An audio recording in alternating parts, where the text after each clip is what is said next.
Already. Good evening, members. First of all, the emergency evacuation announcement. There are no planned fire drills, so if the alarm activates, please leave the building in an orderly fashion via your nearest fire exit. The 2 fire exits through the partition doors are currently not in use due to ongoing works. Therefore, the fire exits are through the main doors of the hall or the storeroom adjacent to the stage. The fire assembly point is the island in front of the main entrance to the building. Please do not delay your evacuation to collect any belongings. Please do not return to the building until given permission to do so by council staff. Please note that the meeting will be audio recorded. Please switch off mobiles or turn them to silent. Toilets and hand washing facilities are available in the foyer area.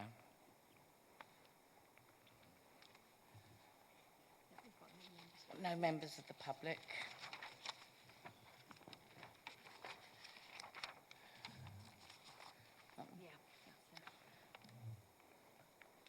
Members, there is a need to use microphones during the meeting.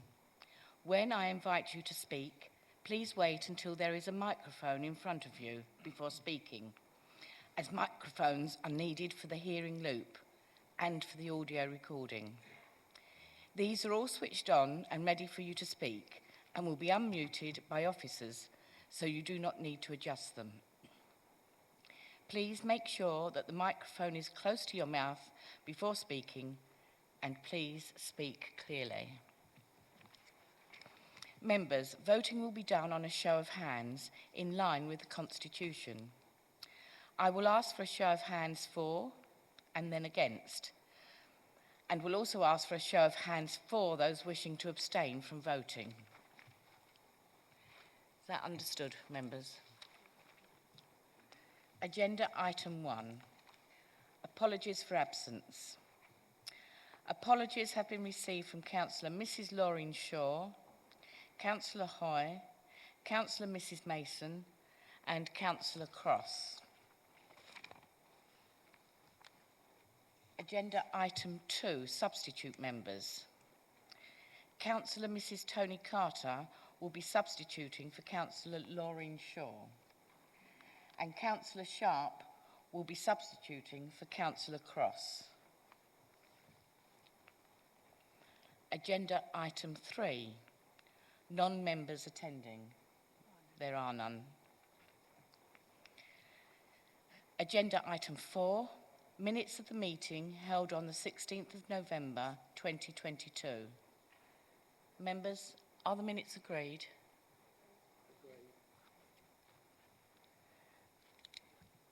Agreed, thank you. Agenda item 5, to receive declarations of interest. Are there any declarations of interest, members? No. Agenda item 6, external quality assessment of the combined internal audit service. Members, Mike Porter, Chief Audit Executive, will introduce the report. Please, thank you. Thank you. Just as a bit of background to this item, all public sector internal audit services are required to have an external assessment every 5 years. Basildon had its own external assessment undertaken in January 2022, and likewise as Roch has also had an external assessment undertaken. The assessment itself was undertaken by the Chartered Institute of Public Finance and Accountancy as to the internal auditor arrangements and conformance to the public sector internal audit standards. The assessment was, as I said, was completed in December 2022 through a review of documentation, a number of interviews with employees of the internal audit team, key statutory officers within the council and the chairman of the audit committee. The reviewer's opinion of the internal audit team was that we conform to the standards in all areas. And as can be seen by the table provided at 6.8, 6.9, it sets out the areas where an assessment was undertaken. As you can see from the table provided, the internal audit team was found to be conforming in all areas.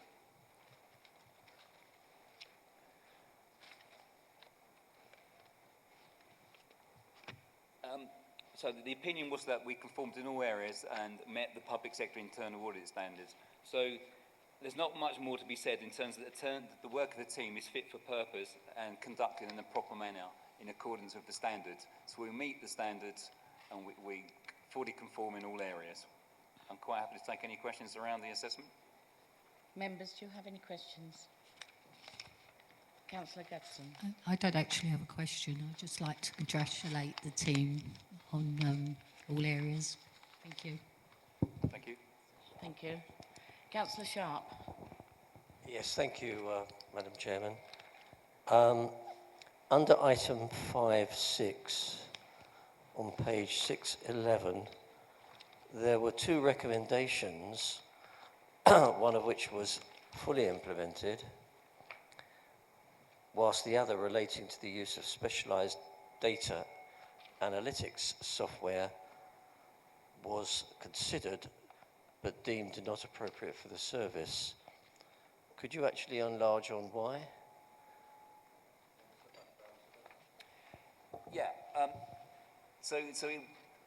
What they're suggesting is we do undertake or imply the use of data analytics to interpret the data in terms of the work. Most of these specialist software is already implied within the organisation. So basically what it's suggesting is you undertake some data matching and data analytics of the data you audit.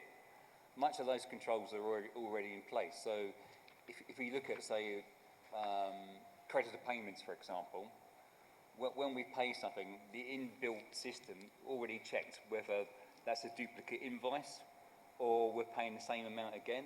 So much of the controls are already built into the software already implied by us as an organisation. So what they're saying is basically to undertake additional checks in those areas, but we believe those checks are already being performed. So we don't want to undertake work that we believe is already been undertaken or already built into the systems implied by Rochester Council. So there are a lot of processes out there that already have built-in controls that already imply, as I say, data analytics. So to undertake a further bit of work on analytics is basically just repeating it again.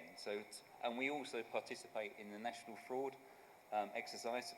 So every 2 years, all our data is matched across a number of local authorities. So for us to undertake another exercise on data analytics, where I believe it's already being undertaken internally and also via the National Fraud Initiative, I think this is basically money we don't need to spend, because to my mind those controls are already in place and we're already doing that work. So it wasn't necessarily a recommendation, it is a view that I should give consideration to implying expensive data analytics into the work of my team. But all it is essentially is data matching. It might flag up areas for subsequent review, but my work already does that. So I was of a mind not to basically imply expensive data analytics. Yeah, that's a comprehensive answer, and I understand the rationale, and thank you. Thank you. Are there any further questions? No? Members, there is one recommendation set out at paragraph 9.1, that the results of the external quality assessment be noted. Is that noted, members?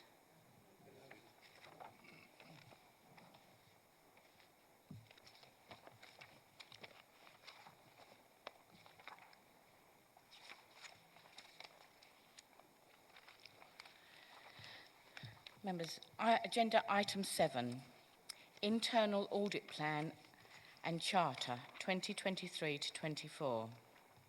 Again, Mike Porter, Chief Audit Executive, will introduce the report.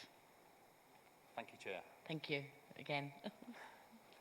The report provides for both the internal audit plan for 2023-24 and also the associated internal audit charter.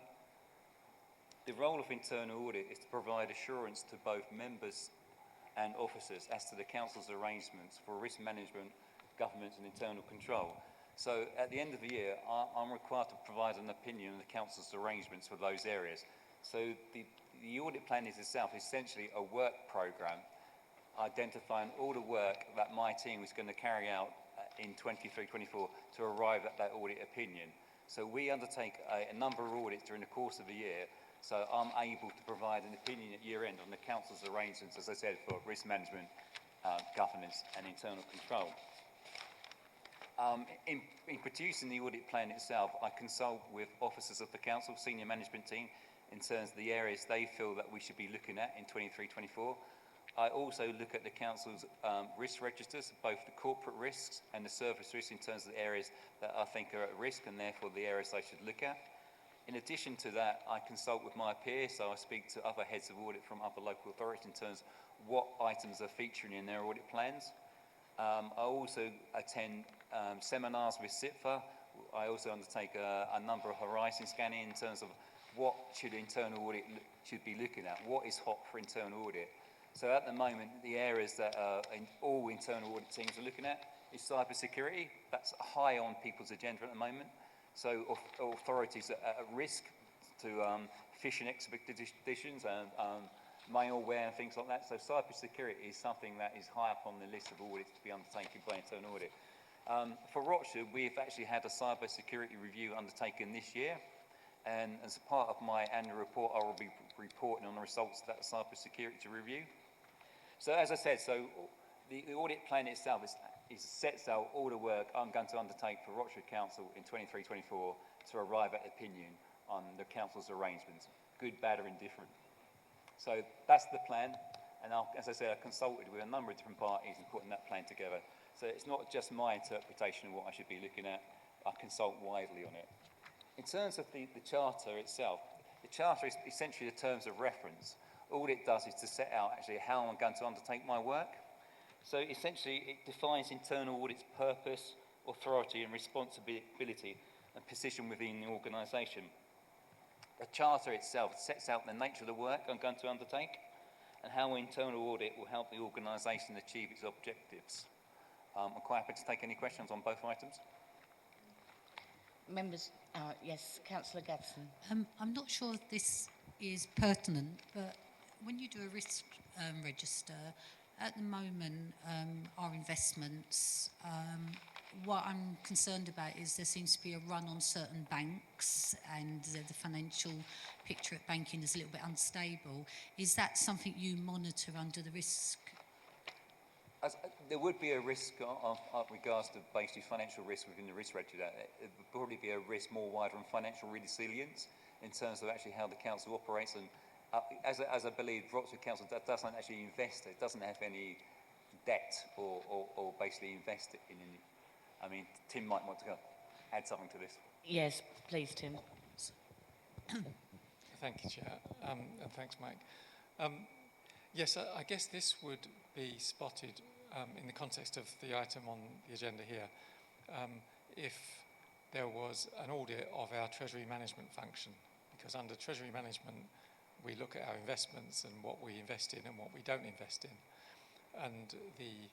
And all of that information about the parameters as to what we invest in is contained in the treasury management strategy, which went along with the budget recently to full council.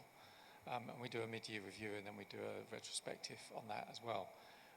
What I can say is that Rochford, along with all local authorities, all prudent local authorities, only invest in very safe banks.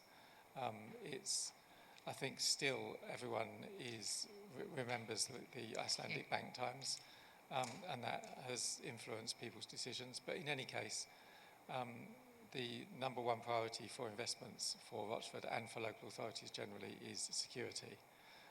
So they're not going to take any chances with banks, and they need to not be below a certain standard as defined by the finance industry for us to put any of our money with any bank. Oh, that's fine. I just wanted to make sure that they were reviewed as in light of the financial situation with the banks at the moment. Thank you. Sorry, Chair. Thank you. I can never guarantee that a major bank won't go bust, but I can give assurance that we, if anything, on the more prudent end of what is an already a prudent approach when it comes to investing public money. Yes, I understand that. Thank you. Any? Councillor Milne? Thank you, Chairman. I just want to congratulate the team on actually providing a very readable document, because a couple of years ago we had some concerns about the councillors' understandings of the literature, and just thanks for that. Thank you. Thank you, Councillor Milne, and I second that. Councillor Mrs Wilson. Hello, thank you. As everyone probably knows, this is my first year on Audit Committee, so, here comes the daft question, really. No such thing as a daft question. Oh, there is. It's good to see up front what areas are going to be looked at this year, Mike, which is quite good, because I've been in organisations where you just get, here's the report, you've not known it's gone on, so that's brilliant.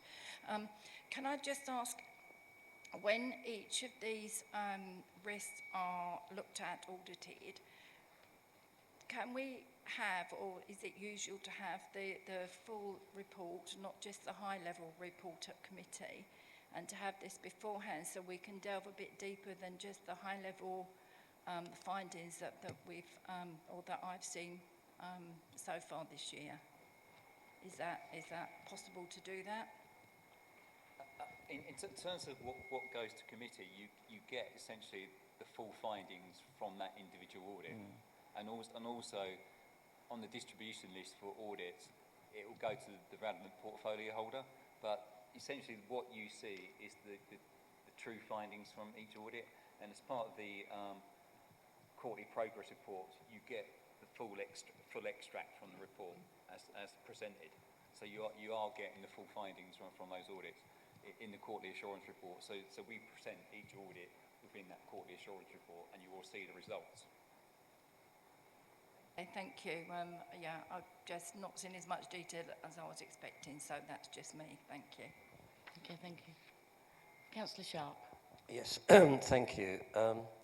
In Appendix A, there are two columns to the right, business plan priority and audit priority. And I guess this is for clarification. Does that signify in any way the impact upon the council in terms of finances and reputation? I guess what I was expecting to see was a measure against the risk register in terms of that colour coding and the relative importance of a breach of those controls in those areas against the colour-coded method.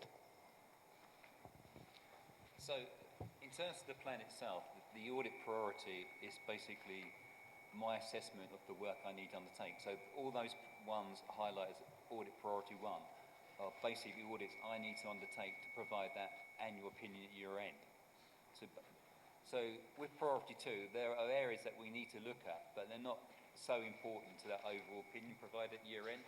So basically, with priority 2, we're looking to basically enhance the control framework, look for efficiencies in terms of operation, but they're not so important to me in providing that overall opinion at year end.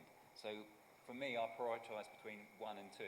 The ones, priority 1 are the things I need to do because these are key to my assessment of the council's arrangements. 2 are service of review areas where, yes, we'd like to undertake a review of those. Sorry, some people here can't hear. Can you pick the microphone up? Okay, sorry. It was just that if it's recorded, we wouldn't be able to pick it up. So it's quite important that you speak into the mic. Thank you.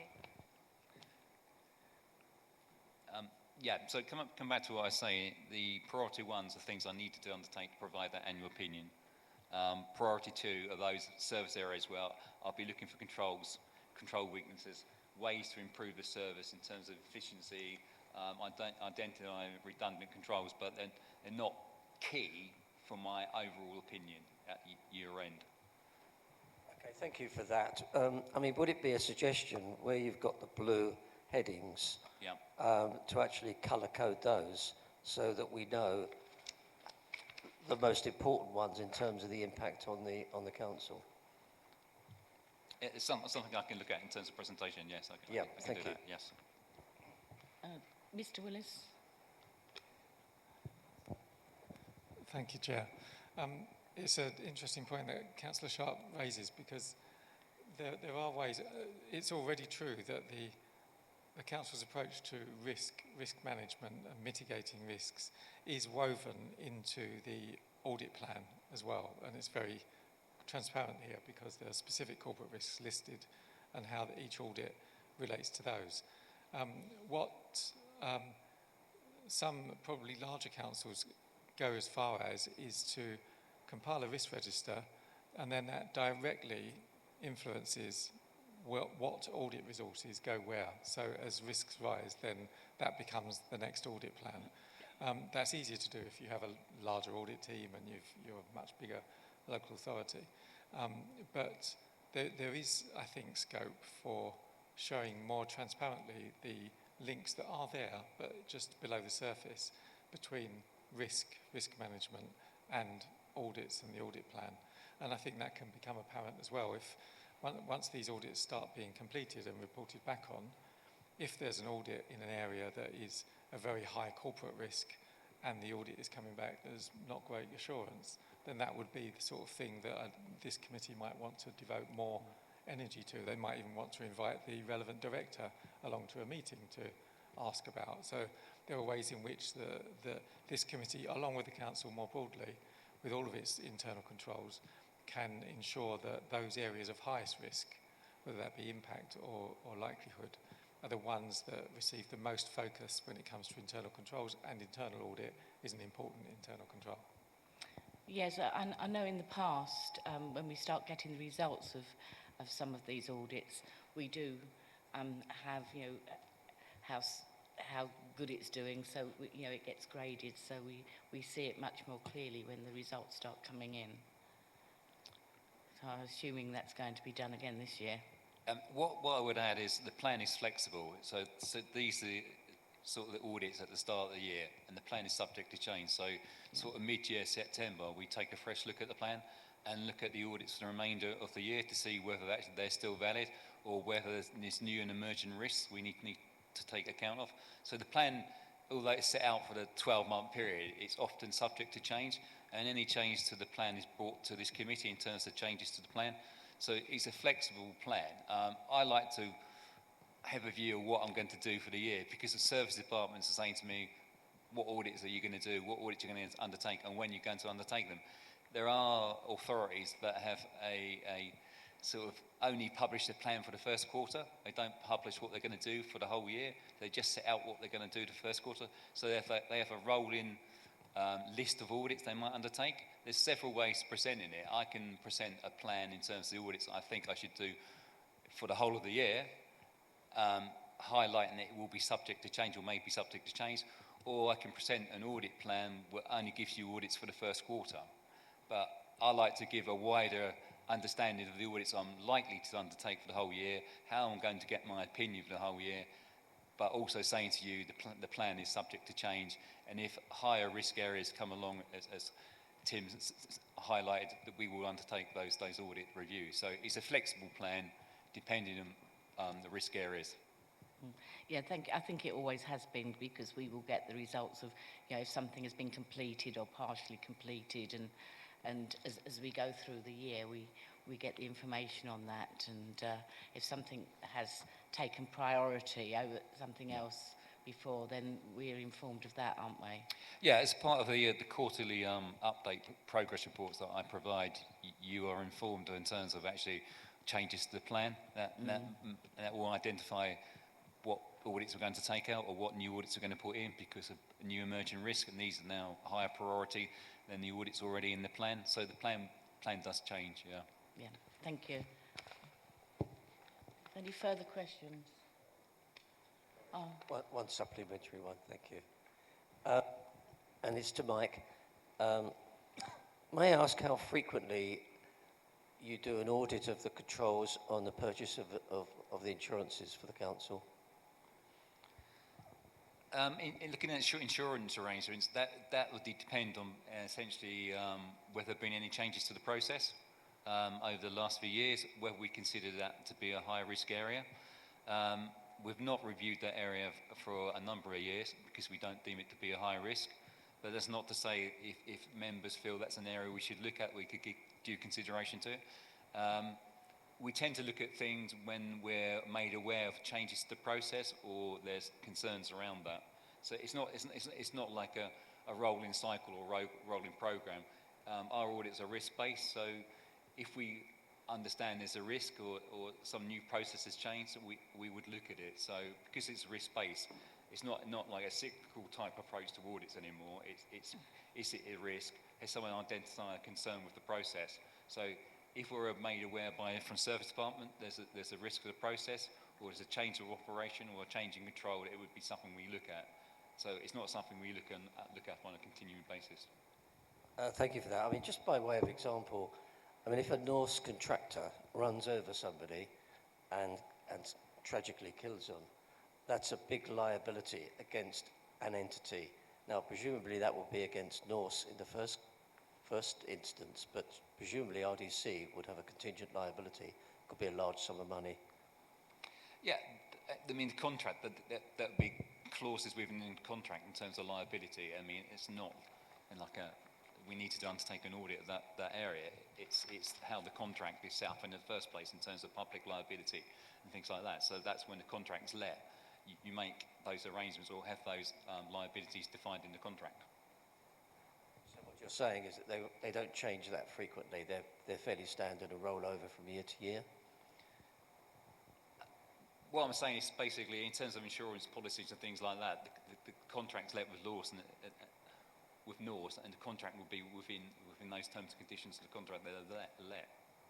But in terms of us auditing a process, what I'm saying is we don't necessarily audit a process year to year in terms of insurance policies or purchase of insurance. It's not something we would look at continually unless we think there's a risk in terms of actually how we purchase insurance or our arrangements for insurance. Have we insured the right thing? So we might undertake an audit of our insurance arrangements in terms of are we insuring the right things? Do we have sufficient cover in terms of insurance? Are we insuring all our assets? Are all our assets covered? So we probably wouldn't undertake a review of the procurement arrangements, but more have we got sufficient cover for our assets? Thank you. No further questions? Members, we have two recommendations set out at paragraph 10.1. I will move the first recommendation, and that is that the proposed audit plan for 2023-24 be approved. Do I have a seconder? Councillor Myers, thank you. Can those members in favour please raise their hands?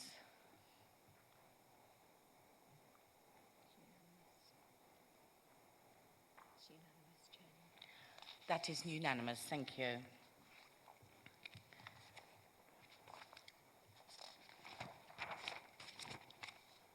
The second recommendation is that the internal charter be noted. Is that noted, members? Noted? Thank you very much. And that concludes the business for this evening. And the meeting is closed at 8 p.m. Thank you very much, everybody, for attending. And good night and safe journey.